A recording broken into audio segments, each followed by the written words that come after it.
everyone. Here we will discuss about Karl Marx, popularly known as Karl Marx, and his known famous thinker. He is not only associated with sociology, even economics, political science, and all aspects of social disciplines. Karl Henry Marx, and we will learn life and works of Karl Marx, methodology, theory of class conflict, historical metalism, and theory of alienation, theory of social change. Karl Marx, a German sociologist, philosopher, and father of communism, is universally regarded as the materialistic interpreter of society. He was born in Trier, a small city of German Rhineland, May 5, 1818. He grew up in a middle-class Jewish family which had converted to Protestantism to escape the social difficulty suffered by Jews in German society. Marx's father, a lawyer, played a major role in his life. Acting 1835. Marx entered the University of Bonn as a law student in the autumn of 1836. He was transferred to the University of Berlin. Later, Marx Engels wrote on a manuscript entitled The German Ideology, which laid out the conditions of the break with German philosophy and outlined the overview of materialistic theory of history.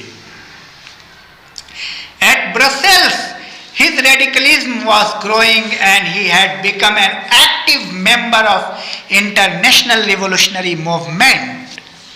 He also associated with Communist League and was asked to write a document with Engels, expounding its aim and belief. The result was the Communist Manifesto of 1848, a work that was characterized by ringing political slogans. It was this work which had an enormous impact on the works movement throughout Europe. In 1849, Marx moved to London, and in the light of the failure of the political revolutions of 1848, he began to withdraw from active revolutionary activity and to move into serious and detailed research on the workings of the capitalist system. By 1859, he had published a contribution to the critique of political economy, the famous preface of which is one of the most frequently quoted excerpts from his writing. Later, Marx published the first volume of Capital, his magnus opus, in 1867. The second and third volumes of this treatise were edited by Engels after Marx's death. Capital created a still, and it was soon translated into French, English, Russian, Italian. Lastly, after a prolonged illness of lungs, his health failed and he died in his sleep at the age of 65. Important sociological works: The German Ideology with Engels, 1845. The Poverty of Philosophy in 1847. Manifesto of Community, very famous, with Engels, 1848. The Class Struggle in France, 1850. The 18th Brumaire of Louis Bonaparte, 1852. Capital, a Critique of Political Economy, 3 volume, 1867. Economics and Philosophical Manuscripts of 1844 in 1959. Philosophy of Marx, and now we have to know about the philosophy of Marx and Hegelia. Marx and Hegel both are German and contemporary philosophers. No idea nor any intellectual understanding of Marx's work is possible without taking into consideration the work of George Hegel. Without understanding Hegel, Marx cannot be understood. Hegel made a major contribution in the development of Marx's philosophical and dialectical thought. In fact, Hegel was the dominant philosopher during the time in which Marx worked. In the early days of writing, Marx can only be understood in relation to Hegel's thinking. Hegel was the originator of one of the most philosophical doctrines of the 19th century, referred to philosophical idealism, Collins put it. Hegel's philosophy is culminated the idealist tradition that began with Kant. It held that the sense of reality is reason, but that the spirit of reason manifests itself only gradually, revealing more and more facets of it during the course of time. According to the idealist tradition, reason is the essence of reality, and the spirit of reason expresses itself during the course of history. The tradition began with Immanuel Kant and reached its zenith with Hegel. Hegel also argued that history, the growth of reason to awareness of itself and the constitutional legalistic state, is culmination of history. Idealism can be defined as philosophical perspective put forward. So in Hegel's view, idea is the most central view. The idea that the ultimate condition of human existence and development can be arrived at only through the examination of abstract philosophical categories. In fact, Marx wanted to develop an understanding of reality and history. Therefore, Marx went on to outline the various conditions to reject the Hegel's philosophical idealism on the basis of four central theoretical premises. Marx argued that Hegel's idealist view led to a fundamental misunderstanding of human existence because it led to the conclusion that only philosophical categories are real. In fact, Marx took the view that the categories put forward by idealist philosophers referred neither to concrete human activity nor to physical reality, but only to grasp as ideas. Marx believed that when the existence of human beings is understood only as ideas and thought, the more real and practical problem of individual lives are overlooked. Secondly, Marx disagreed with Hegel over the role of idea in history. Hegel had stressed the centrality of reason in human history and had placed theoretical emphasis on the category of the idea. He also believed that human reason was the highest good. Contrary to that, Marx thought the individual have physical need and requirement which sustain their life and well-being that could only be fulfilled by the material needs. Hence, materialism for Marx stand in opposition to idealism. Third point of Marx's disagreement of Hegel's view is on the ultimate role of society and the state. Hegel's philosophical perspective took a conservative view of history and society. Hegel thought that society and the state had developed out of what he called the force of the spirit in history and the actualization of the ethical. In this way, Hegel had supported the state with a kind eternal quality in its activity that were unalterable. Marx rejected this view by stating that Hegel had created the illusion that inequality and human hardship were natural outcome of history rather than resulting from natural disadvantage and historical social inequality of society. The fourth point of disagreement of Hegel's understanding of human hardship and social inequality itself.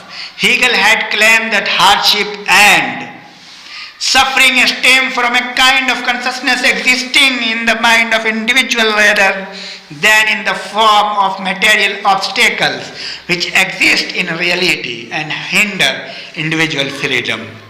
For Marx, the answer to social inequality and human hardship lay not in abstract force of the development of consciousness, but rather in the concrete material conditions which makes it necessary for one class of persons to be dominant over others.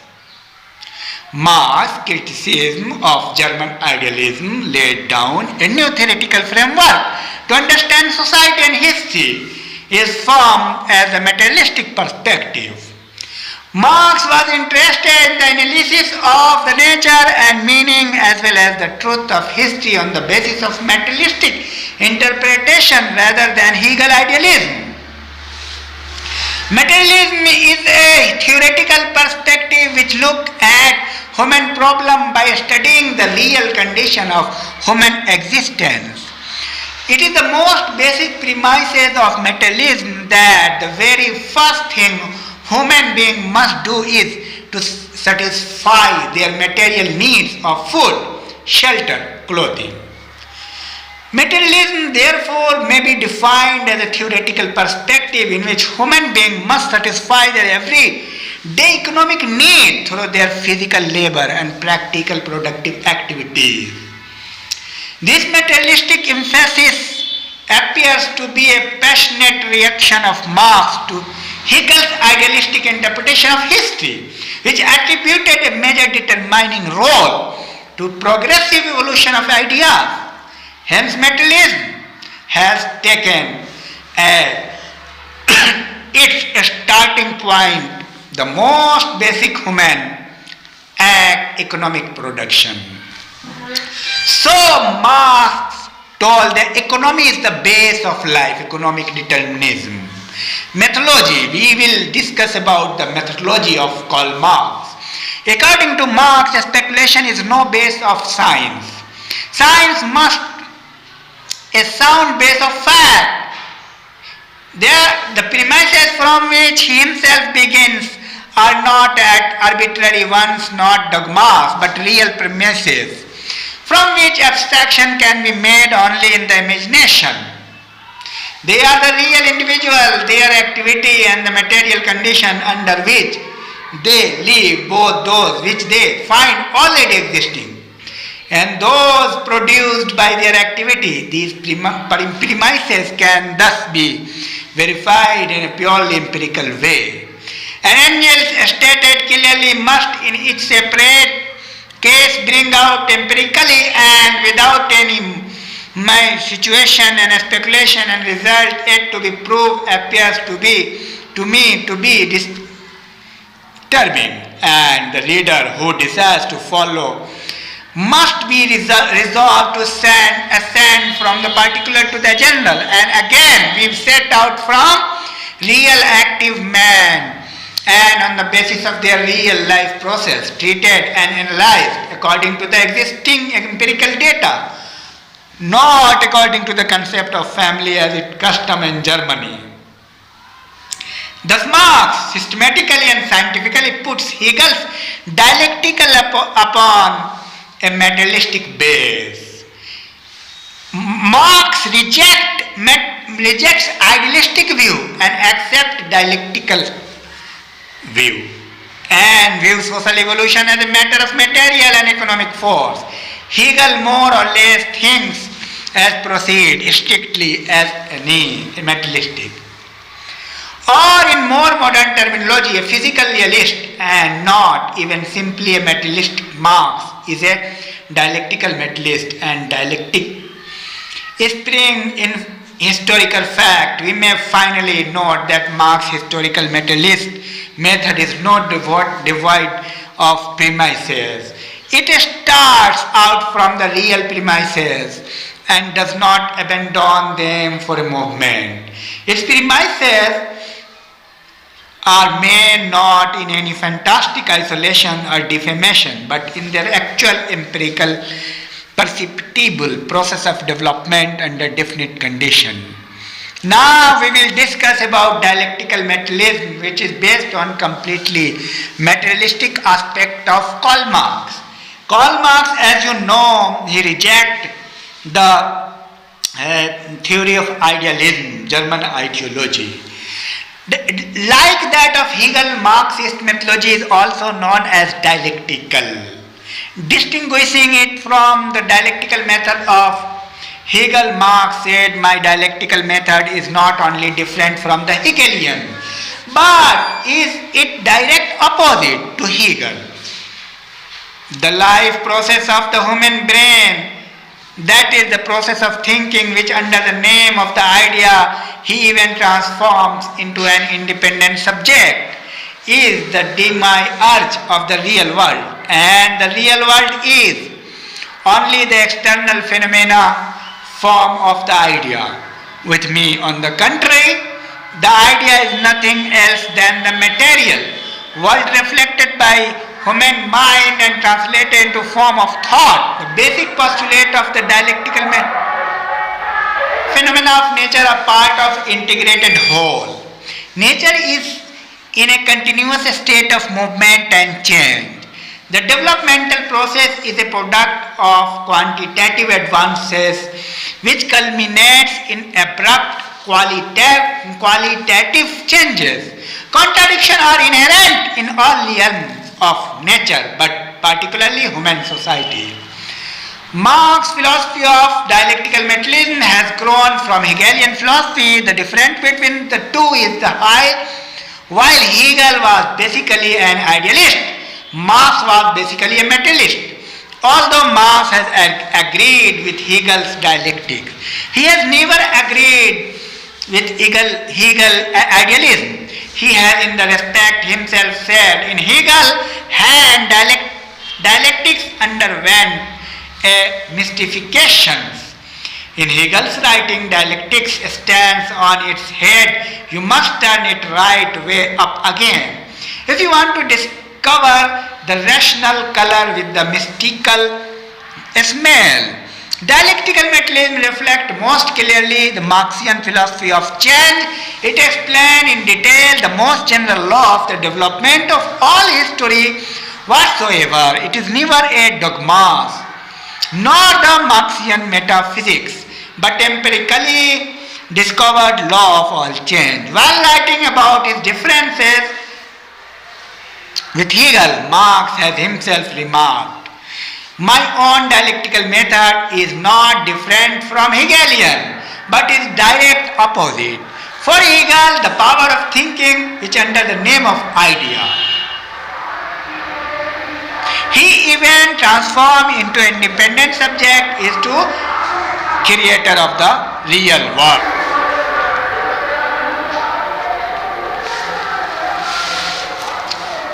Angel has brought out this difference somewhat clearly in the following word.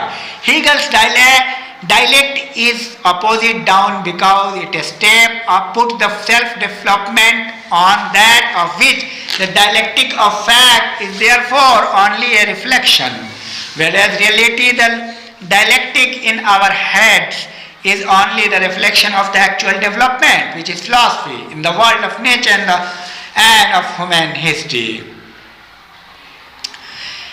According to Hegel, evolution proceeds according to a system of three stages: thesis, antithesis, and synthesis. Thesis, antithesis, and synthesis. Every condition develops its negation and interaction and to beget a new situation. The new or resulting condition soon has its negation and the struggle continues, or every thesis has its antithesis and the clash between them then provides a new synthesis. This in turn becomes the new thesis and opposed to it as a new antithesis, from which clash again comes a further synthesis. This purely dogmatic assumption was used by Hegel to reveal the historical process through which spirit, which is self, moved, strived for self-realization or freedom. This striving of spirit for freedom is the most fundamental cause of change. To quote Hegel, the final cause of the world at large be the consciousness of its own freedom on the part of spirit. But the Marxian laws of dialectic are not arbitrary ones, not dogmas, but real premises. They are abstracted from the history of nature of human society. They are not, as Engel puts it, built into nature. They are discovered in it and developed from it.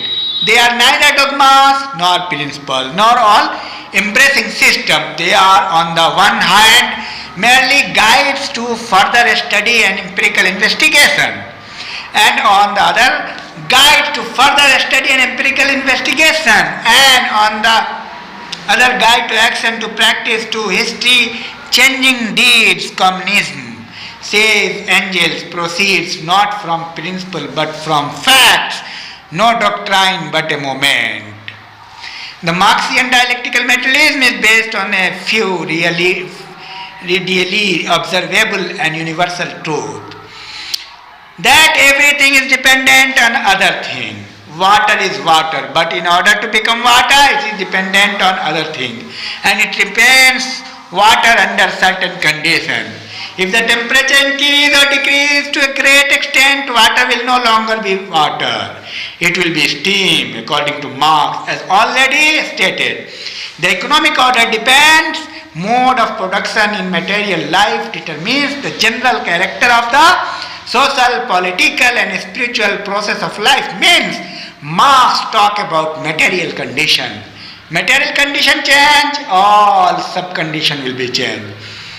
Nothing in the world is really static, and that everything is moving, changing, either rising and developing.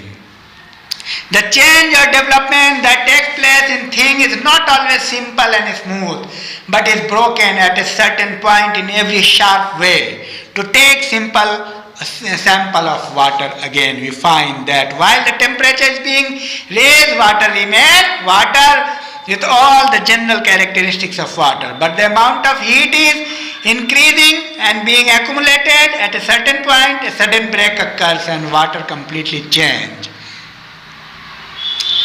The process of development is universal and continual. One feature or factor in society is always expanding, the other resisting that expansion, and it is this conflict between these two which is the content of the whole process of social change or development. Each stage therefore contains the seed of its own decay and ripen into the opposing order of its antithesis, the counter movement which asserts those aspects denied by the former. But the antithesis is also a development of what was implicit in the thesis. It attains a higher level, and in it suppression, the synthesis of the two comes into being.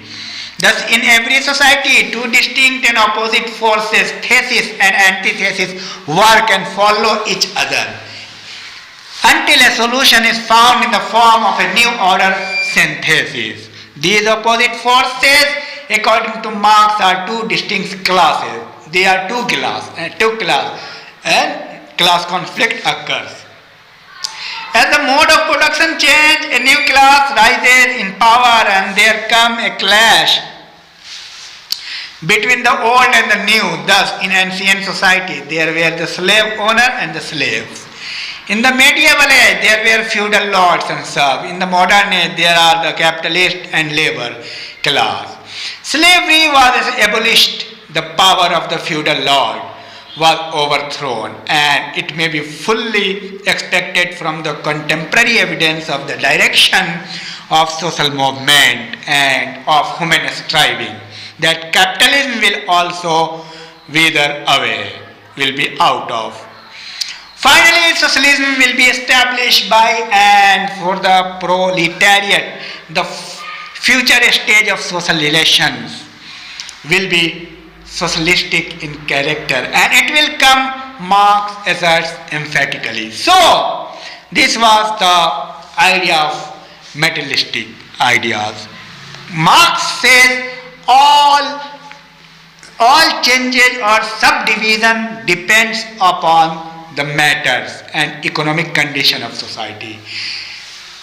Now we are going to talk about class conflict. Class conflict constitutes the central theme of Marx's theory of conflict. Karl Marx described in Communist Manifesto about class conflict.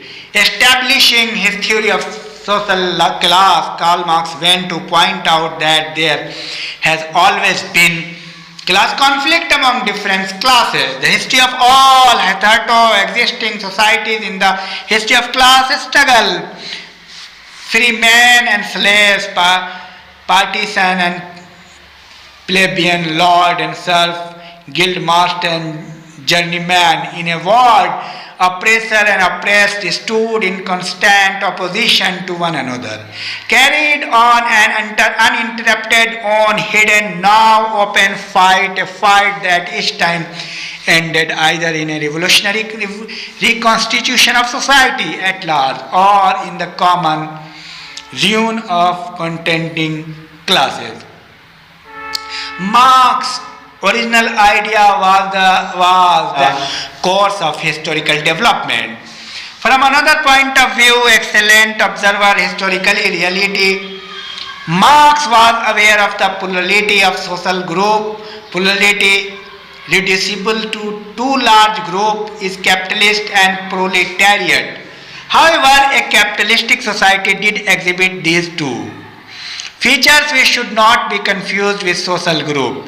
In the case of the worker versus of the owner of the team of production, the various inertia which he invented or observed are identified. Accepting the difference between the conflict among classes in ancient society and the modern, and the differences between the nature of exploitation, Karl Marx admitted the fact that modern workers are formally free to sell their labor while being existentially constrained to do so makes their condition historically specific and functionally distinct from that of earlier exploited class. The industrial worker have determined mode of existence which depends on the lot they are assigned in capitalistic society. They are conscious of their solidarity, they are antagonism towards other social groups.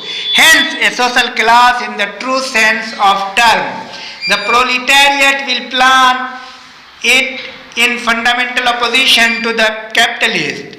There are subgroups within each of these classes and also groups which are not yet identified into the camp of one or the other of the two chief actors in the drama of history. But these exterior or marginal groups will gradually, in the course of historical evolution, be obliged to join one or the other of the two existing camp of the proletariat or the camp of capitalist.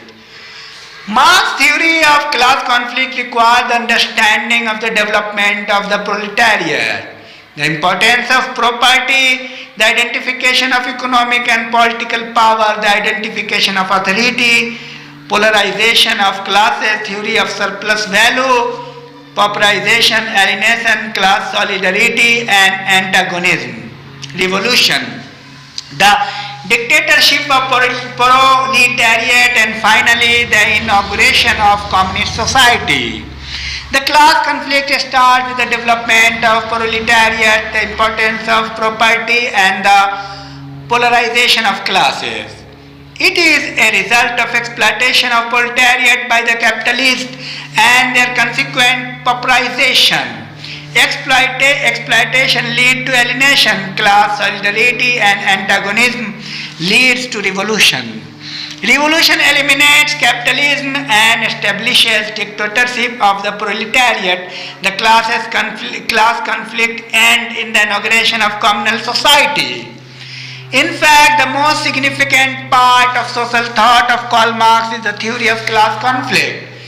Therefore, the above mentioned factors may be classified in three groups: the development of social classes, the class conflict, and finally the revolution.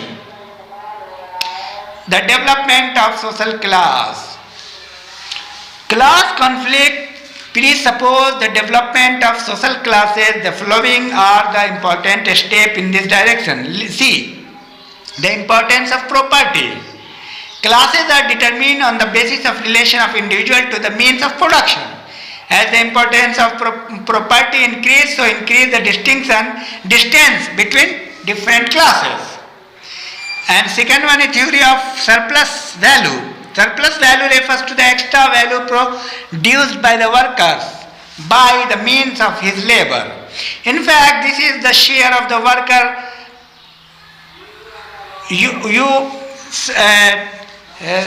by the capitalist, resulting in exploitation. Surplus. Polarization. Exploitation result in polarization in the world of Ralph Dahrendorf. The whole society break up more and more into two great hostile camps, two great directly antagonistic classes, bourgeoisie and proletariat. Proletarianization, according to Raymond Aron. The rise of proletarian result is proletarianization, which means that along with the development of the capitalist regime, the intermediate state between capitalists and proletarians will be worn thin, and that an increasing number of representatives of these intermediate strata will be absorbed by the proletariat. Now, praise of political authority. In word of Raymond Aron, political power properly so called is merely the organized power of one class of oppressing another. The political power is embodied in the state. In the capitalist society, the state is an instrument of economic exploitation and consolidation of the interest of the capitalist.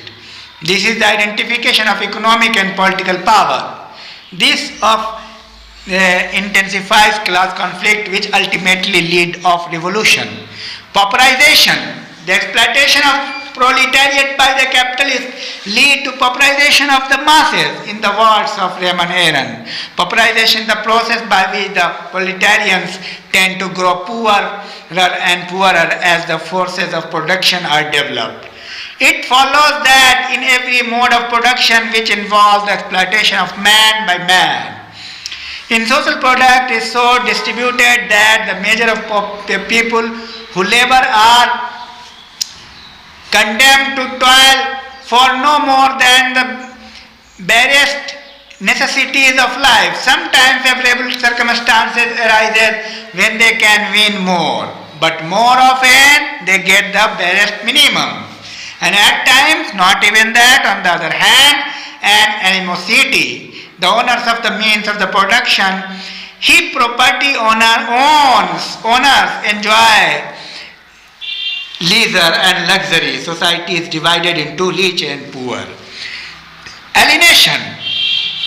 Seventh, economic exploitation and the inhuman working condition in capitalist society lead to alienation of man. Due to alienation, impediment in the ideas of total man, explaining the process of increasing of alienation of man, Karl Marx said, within the capitalist system, all methods for raising the social productiveness of labor are brought about the cost of the individual laborer. All means for the development of production transform them slave into means of domination over an exploitation of the producer. And class conflict.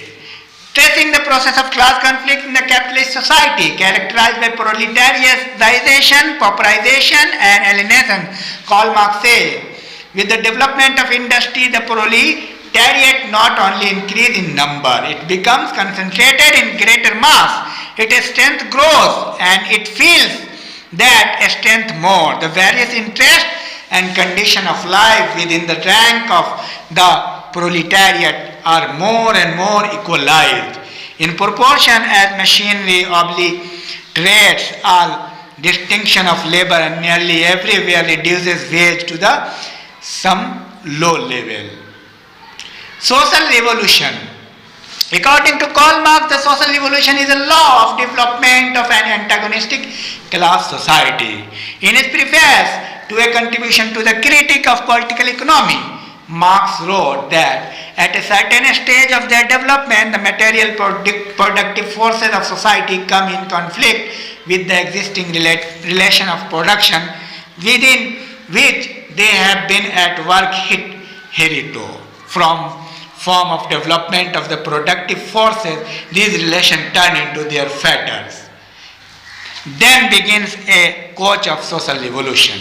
Condensed to this apolitical transition period in which the state can be nothing but the revolutionary dictatorship of proletariat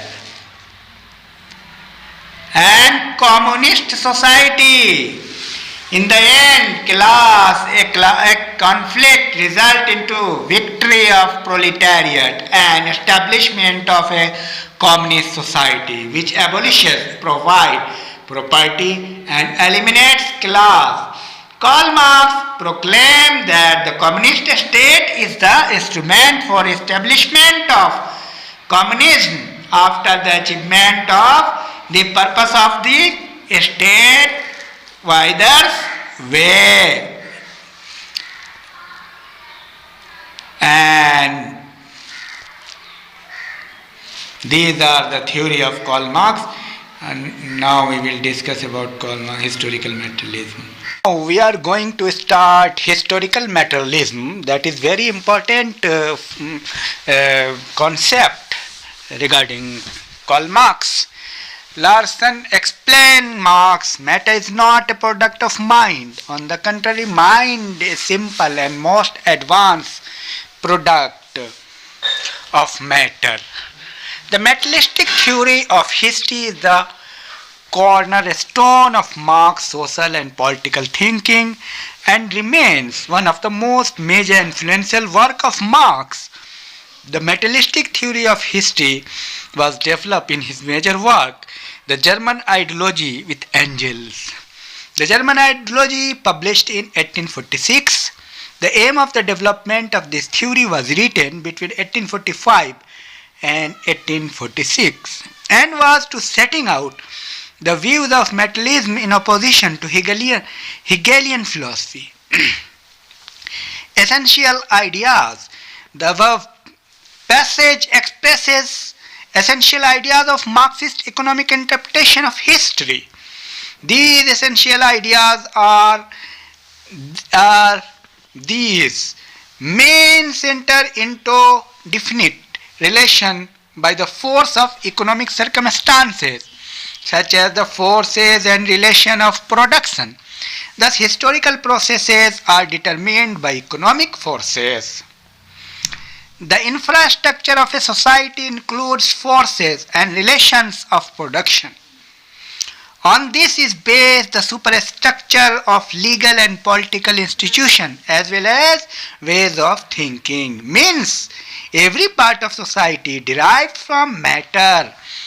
The mechanism of historical movement is the contradiction between the forces and relation of production. This contradiction leads to class struggle, which according to Karl Marx is the main factor in historical evolution. The dialectics of the forces and relations of production implies a theory of revolution. Social reality governs consciousness and not vice versa. The stages of human history may be distinguished on the basis of their economic mode of production. These stages are the Asiatic, ancient, feudal and bourgeoisie. These four modes are again classified into the ancient, modern. Asiatic mode of production does not constitute a stage in the history of Western society. To sum up, science and society's experience throughout history refutes the views of bourgeois sociologists and demonstrates that the development of society is forward, natural, historical processes, which follows objective laws independent of man. The history of society is an endless chain of development, revolutionary transitions from the simpler, lower formations to more development and improvement of material production. Production has developed from the simplest tool, the stacks and stones man used in his struggle for life, to the latest automatic machines and equipment driven by electric power and atomic energy. As production advances, the other sphere of social life also developed, a stage of human history. Just as Auguste Comte differentiated moment of human evolution on the basis of ways of thinking, so Karl Marx differentiated a stage of human history on the basis of their economic regimes. And he distinguished four of these, or in his terminology, four modes of production, which he called the Asiatic, the ancient, the feudal, the bourgeoisie or capitalist. Being a materialistic, Karl Marx looks upon thoughts as based on fact. According to Marx, it is not the consciousness of men that determines their existence, but on the contrary, it is the social existence that determines their consciousness. In this way, social laws changes along with the history of social and economic evolution. In these changes, the three foregoing laws apply. There are having always been conflicting classes in society. From historical evidence, these conflicting classes have three major forms: society of slave tradition, aristocratic society, and capitalistic society. According to Marx, it is only a communist society which can resolve this conflict. Marx outlines some of the basic issues before going to discuss historical materialism in terms of propositions that are related to the task of understanding historical and social processes from the perspective of human economic activity. First, Marx believed that before anything else, human beings must be in the position of obtain food, shelter and clothing in order to live. Thus, the first and most important historical act is the act of production of the means to satisfy human economic needs. Second, human beings actually distinguish themselves from animals to an extent that they produce the means to satisfy their primary material need. Third, the way in which human beings produce depends nature and what they find in nature and what they must produce to survive. Historical materialism is the scientific core of Marx's sociological thought. According to Friedrich Engels, the theory of historical materialism was discovered by Karl Marx, but Marx thought it was Friedrich Engels who had conceived the materialistic formulation of history independently.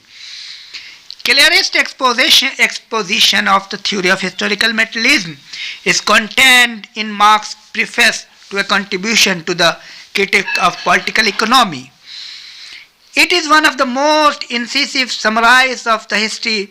The theory ever written, Marx wrote, in the social production, which men carry on relations that are independentiable and independent of their will. These relations of production correspond to a definite stage of development of their materials, forces of production. The totality of these relations of production constitutes the economic structure of society, which is the real foundation on top of which arises a legal and political superstructure to which correspond definite form of social consciousness. It is not the consciousness of man, therefore, that determines their existence, but instead their social existence determines their consciousness. Marx believed that the division of society into owners and non-owners of this means of production is a law of historical development. To prove this, he divided history into four stages of development: Asiatic, ancient, feudal and capitalist. These historical development were based on mode of production. Asiatic mode of production refers to community-based production system where owner of land is communal and the existence of it expressed through the real or imaginary unity of these communities. Therefore, this mode of production is the characteristic of primitive community in which ownership of land is communal. These communities are kinship relations. The division development of private mainly based on labor is rudimentary. There is no property and social structure is derived from the family and kinship group. It is a type of classless society. Ancient mode of production. The second form of mode of production and ownership is found in ancient society. This form of social organization developed from an association of tribes who form an organization of city-states. The productive system is largely agrarian or rudimentary industry and a system of trade and commerce. Ancient mode of production is characterized by slavery. In contrast to tribal society, there is private property and a system of class relations developed from property ownership. Master and slave are two social classes found in ancient society. In this system of production, the master has the right of ownership over the slave and appropriate the products of the slave's labor. Ancient mode of production therefore refers to a production system where the master has the right of ownership over the slave and appropriate the products of his labor without allowing the slave to reproduce. In fact, societies of this type occupy vast territories and the productive system has an extensive division of labor. In addition, a civil, political and military authority arises. And productive system, the ancient Greece, Roman world is a historical example of productive system where labor is found in form of slavery. Feudal mode of production, a third form of ownership identified by Marx is that of feudal society. This system of production is agriculture based and the major food is concentrated on the land. The focal point of production is the countryside. Agriculture is widespread.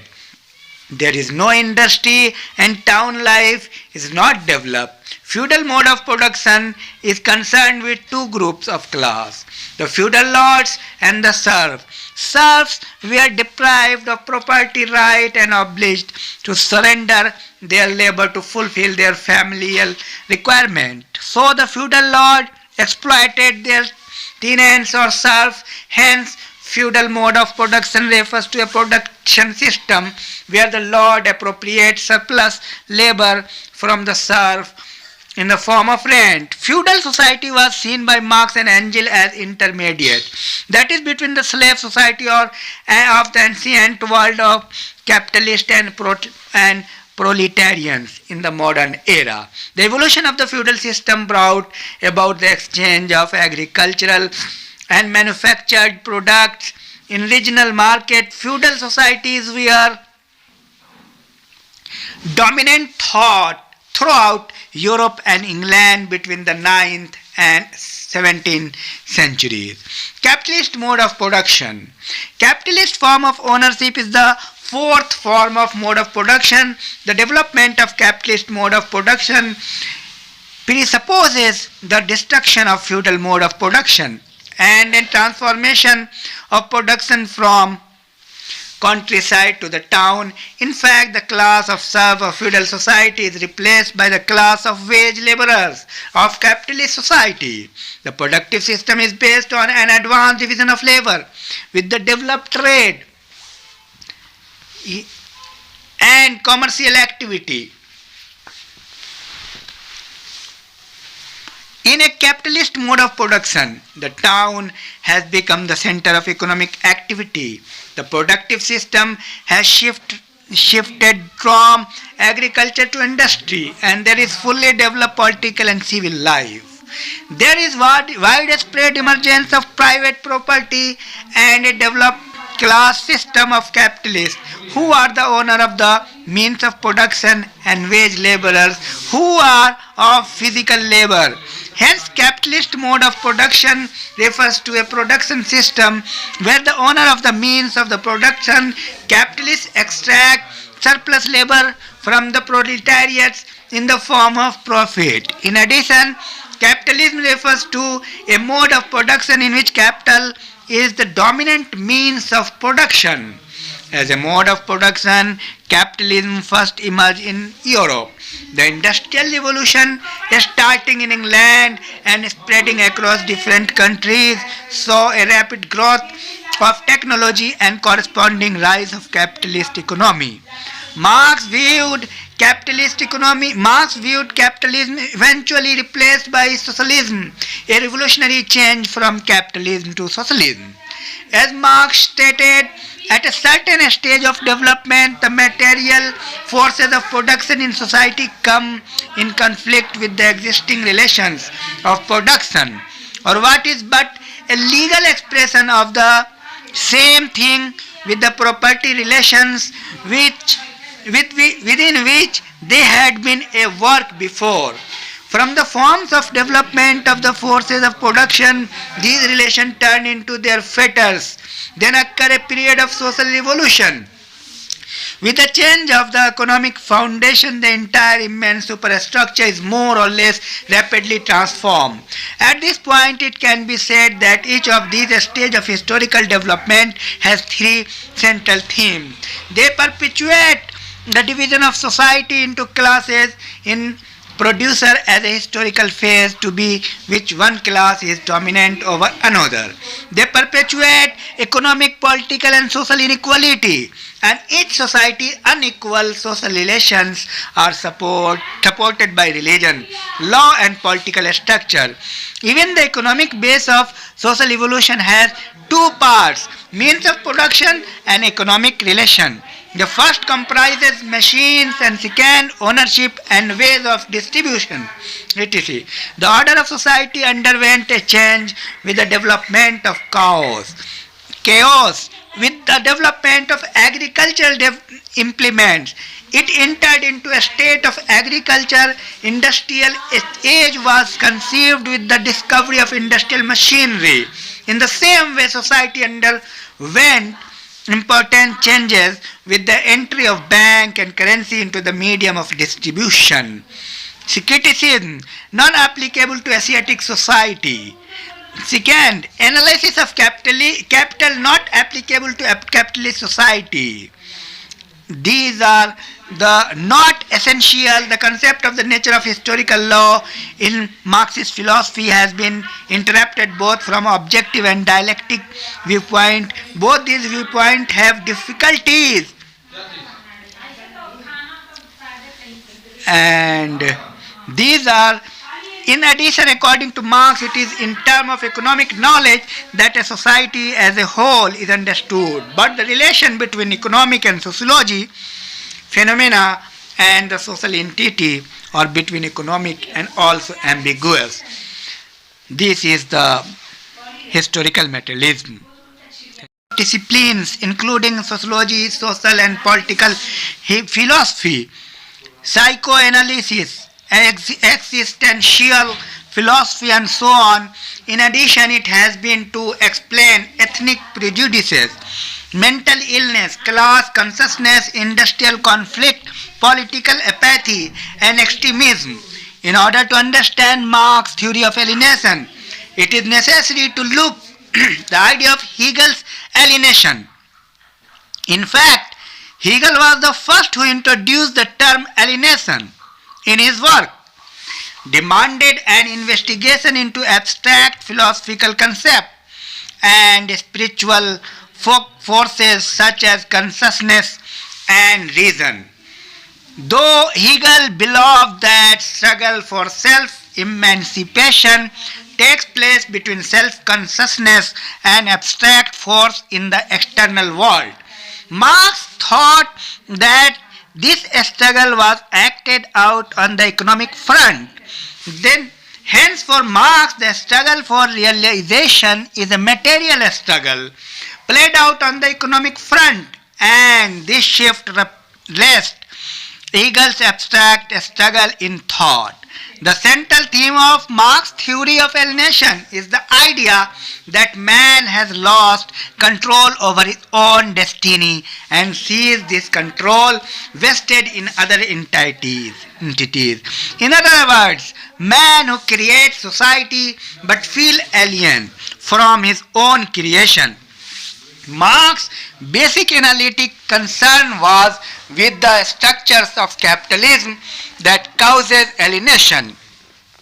Alienation has been described by Koser as a condition in which men are dominated by force of their own, which confront them as alien power. Alienation is in domain of work has fourfold aspect of production from himself.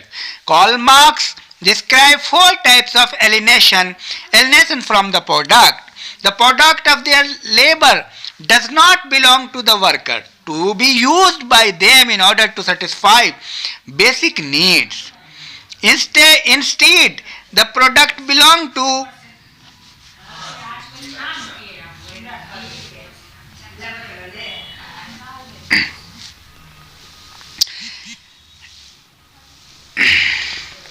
Instead, the product belongs to the capitalist who may use it any way they wish. Marx rightly stated, the object produced by labor, its product, now stands opposed to it as an alien, being as power independent of the producer. And second one is alienation from productive activity. The second form alienation discussed by Marx is alienation from productive activity or the process of production. In this type of alienation, human beings lose control over the capacity of their labor to affirm their being and define their self-existence, as Marx puts it. However, alienation appears not merely in the result but also in the process of production, within productive activity itself. If the product of the labor is alienation, production itself must be active alienation. The alienation of the object of labor merely summarizes the alienation in the work activity itself. Workers here do not work for themselves in order to satisfy their own needs.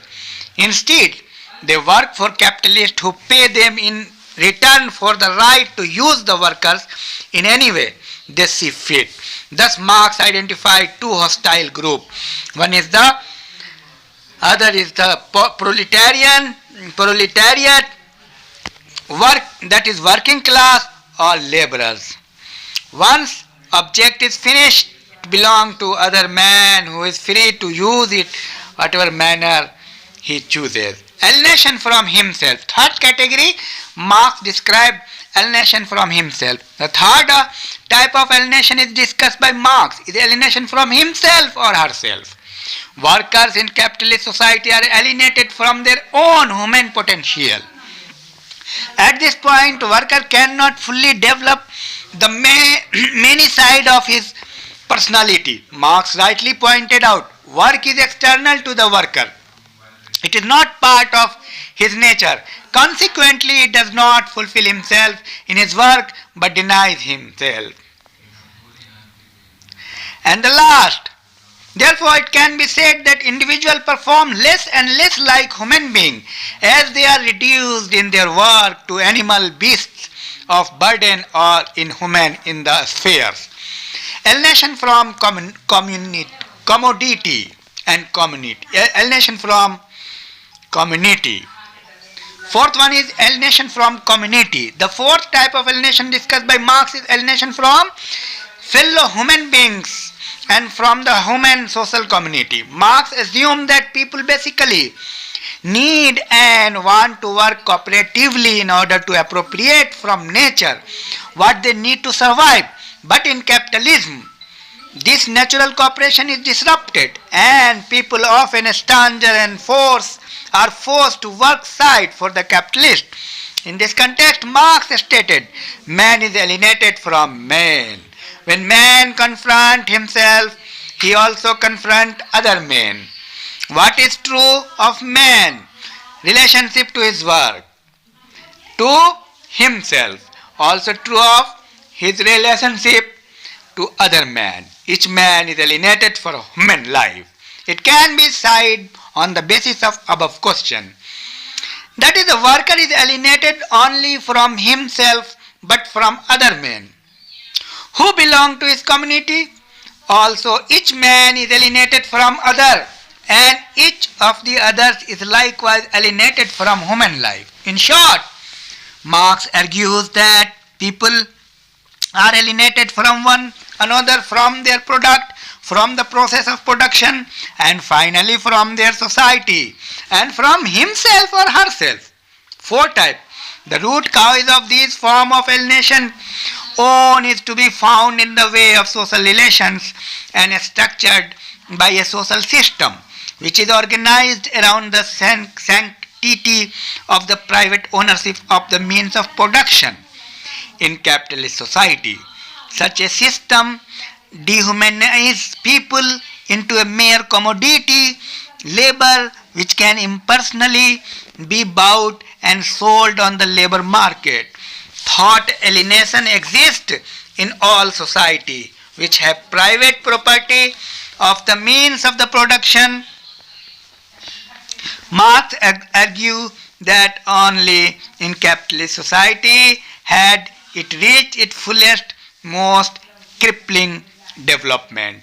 Now, so we should say that alienation has four types in the view of Marx: alienation from himself or herself, alienation from production, alienation from product, alienation from the society.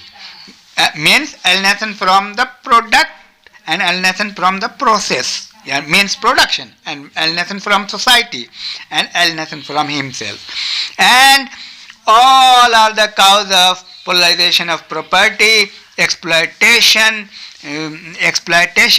dehumanitize the people.